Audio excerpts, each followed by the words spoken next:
নমস্কার বন্ধুরা, গল্প পাঠে আমি তাপস। আমি আজ আপনাদেরকে পড়ে শোনাব তেতসুকো কুরোয়ানাগিয়ের লেখা তোতোচানের অ্যাডভেঞ্চার। তো চলুন আজকের এই গল্পটি শুরু করা যাক।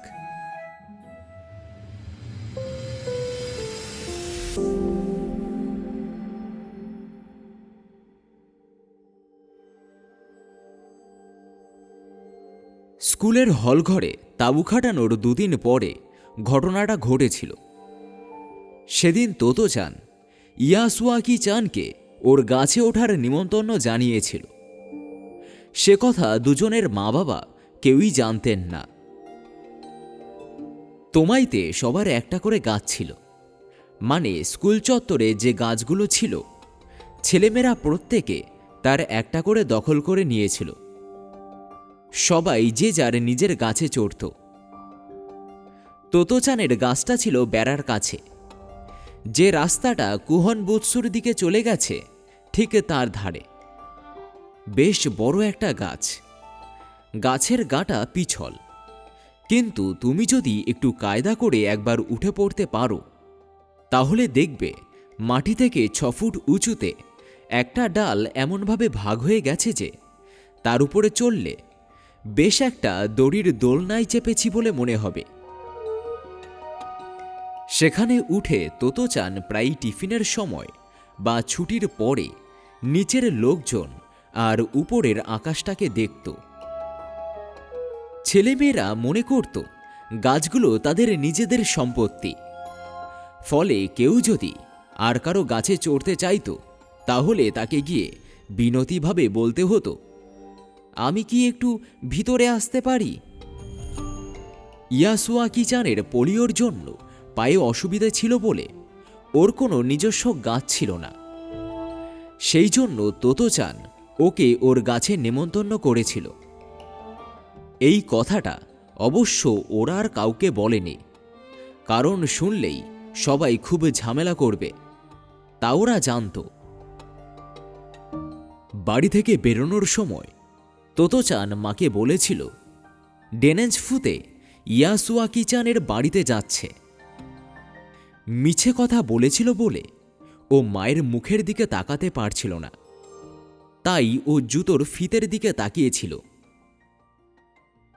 কিন্তু রকি তো যথারীতি ওর পিছনে পিছনে স্টেশন পর্যন্ত এসেছিল।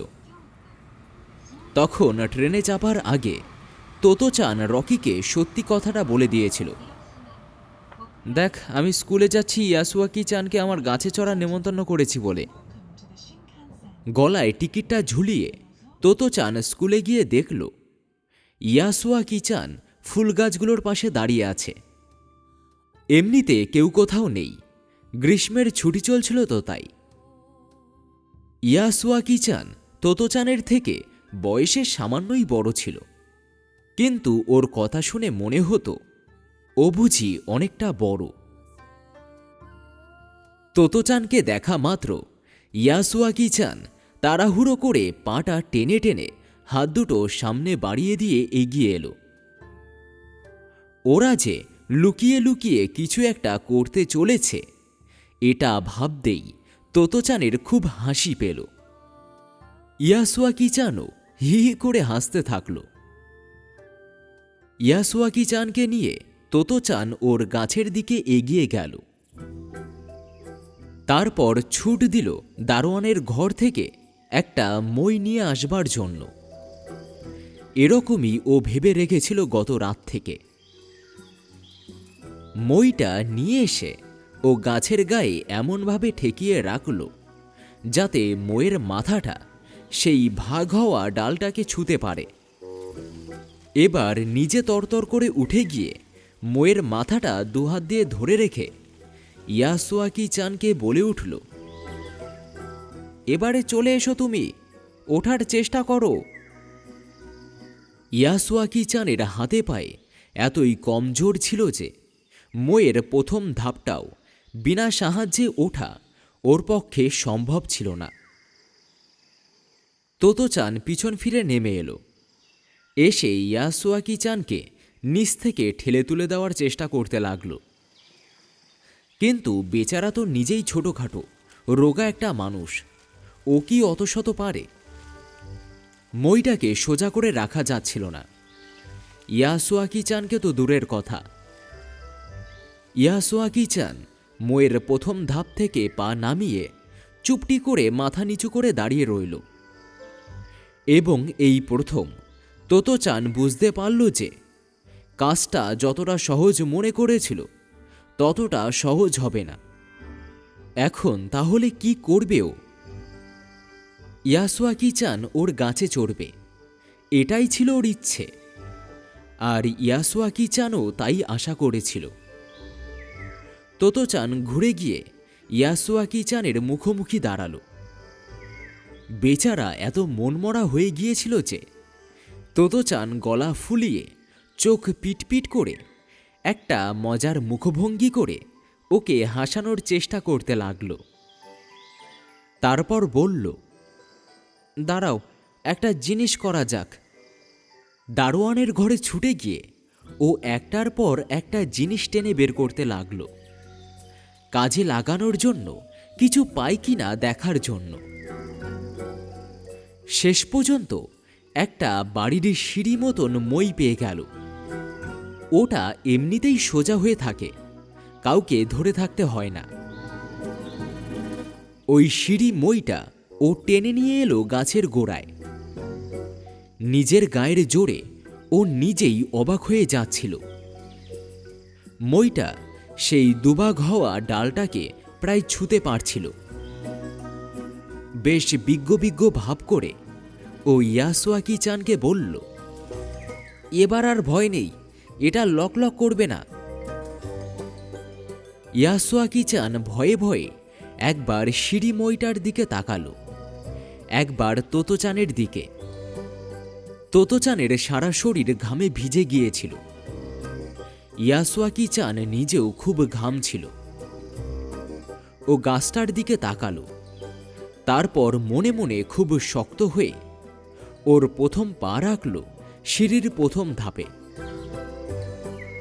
সিঁড়ির মাথায় পৌঁছতে যে কতক্ষণ লেগেছিল তা ওরা দুজনের একজনও বলতে পারবে না। গনগনে সূর্যটা ওদের মাথার উপর জ্বলছিল, কিন্তু ওদের সেসব কিছুর দিকেই ভ্রুক্ষেপ ছিল না। দুজনের মাথাতে তখন একটাই চিন্তা, ইয়াসুয়াকি চানকে গাছে চড়াতেই হবে। তোতো-চান নিচ থেকে ওর একটা একটা করে পা এক ধাপ এক ধাপ উপরে সিঁড়িতে তুলে দিচ্ছিল, আর নিজের মাথা দিয়ে ইয়াসুয়াকি চানের পিছনটা ঠেলে দিচ্ছিল। অবশেষে ইয়াসুয়াকি চান মইয়ের মাথায় পৌঁছল। হুররে! কিন্তু তারপর বাকিটা যেন অসম্ভব মনে হল। তোতো-চান লাফিয়ে দুবাগ হওয়া ডালটায় চড়ে বসল। এবার ইয়াসুয়াকি চানকে মই থেকে ডালে নিয়ে আসবে কেমন করে? সিঁড়ি মইটাকে আঁকড়ে ধরে ইয়াসুয়াকি চান তোতো-চানের দিকে তাকিয়ে রইল। তোতো-চানের খুব কান্না পাচ্ছিল। ও যে ভেবেছিল ইয়াসুয়াকি চানকে ওর ডালে নিয়ে এসে কত কি দেখাবে, কিন্তু কাঁদল না। ও কাঁদলে যদি ইয়াসুয়াকি চানও কেঁদে ফেলে। তোতো-চান হাত বাড়িয়ে ইয়াসুয়াকি চানের হাতটা ধরল। পোলিওতে ওর আঙুলগুলো সব দলা পাকিয়ে গিয়েছিল, তবু তোতো-চানের চেয়ে হাতটা বড় ছিল, আঙুলগুলো লম্বা অনেকটা। তোতো-চান অনেকক্ষণ হাতটা ধরে রইল, তারপর বলল, তুমি শুয়ে পড়ো, আর আমি দেখি তোমাকে টেনে তুলতে পারি কি না। বড়রা কেউ যদি এই ভয়ানক বিপজ্জনক দৃশ্যটি দেখতেন। ভাগ হওয়া ডালে তোতো-চান দাঁড়িয়ে মইয়ের মাথায় পেটের উপর ভর দিয়ে শোয়া ইয়াসুয়াকি চানকে প্রাণপণে টেনে চলেছে, তাহলে নিশ্চয়ই চিৎকার করে উঠতেন। কিন্তু ইয়াসুয়াকি চান তো সমস্ত আস্থা রেখেছিল তোতো-চানের উপর, আর তার জন্য তোতো-চান জীবনের ঝুঁকি নিয়েছিল। ওর ছোট্ট হাতের মুঠোয় ইয়াসুয়াকি চানের হাত, সমস্ত শক্তি দিয়ে তাকে টেনে তোলার চেষ্টা করছে। এক এক সময় এক এক টুকরো মেঘ এসে ওদের প্রখর সূর্যের তাপের হাত থেকে রক্ষা করে যাচ্ছিল। অবশেষে দুজনে গাছের ডালের উপর মুখোমুখি দাঁড়াতে পারল। তোতোচান ঘামে ভেজা চুল মুখের উপর থেকে সরিয়ে মাথা নিচু করে ইয়াসুয়াকি চানকে আমন্ত্রণ জানালো। স্বাগতম। ইয়াসুয়াকি চান গাছের গায়ে পিঠ ঠেকিয়ে লাজুকভাবে হেসে বলল, আসতে পারি ভিতরে? ও তো কখনো এমন দৃশ্য দেখেনি এর আগে। গাছে ওঠা ব্যাপারটা তাহলে এই রকম বলে ও হাসল। দুই বন্ধুতে বেশ অনেকক্ষণ রইল গাছের উপর। বসে বসে ওরা নানা গল্প করল। জানো, আমার দিদি তো আমেরিকায় থাকে। ও বলেছে ওদের নাকি টেলিভিশন বলে একটা জিনিস আছে। ইয়াসুয়াকি চান খুব উৎসাহের সঙ্গে বলল, ও বলেছে জাপানে যখন টেলিভিশন আসবে তখন আমরা বাড়িতে বসেই সুমো পালোয়ানদের দেখতে পাব। টেলিভিশন নাকি একটা বাক্সের মতন। আমার দিদি বলেছে। ইয়াসুয়াকি চান যে কিনা একটা মাঠেও ঘুরে বেড়াতে পারে না, তার কাছে এই ঘরে বসে বসে বাইরের পৃথিবীটাকে দেখতে পাওয়ার মানে যে কি হতে পারে তা বোঝার মতন বড় তোতোচান হয়নি তখনও। ও কেবল ভাবছিল, একটা ঘরের ভিতরে একটা বাক্স, তার মধ্যে ইয়া বড় বড় সুমো পালোয়ান। এটা কেমন হতে পারে? ব্যাপারটা হলে কিন্তু দারুণ হবে, ও ভাবছিল। তখনকার দিনে আসলে কেউ টেলিভিশনের কথা জানত না। ইয়াসুয়াকি চানই প্রথম তোতোচানকে যন্ত্রটার সঙ্গে পরিচয় করিয়েছিল।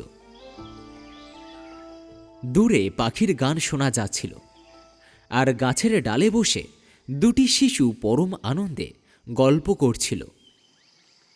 ইয়াসুয়াকি চানের সেই প্রথম গাছে চড়া।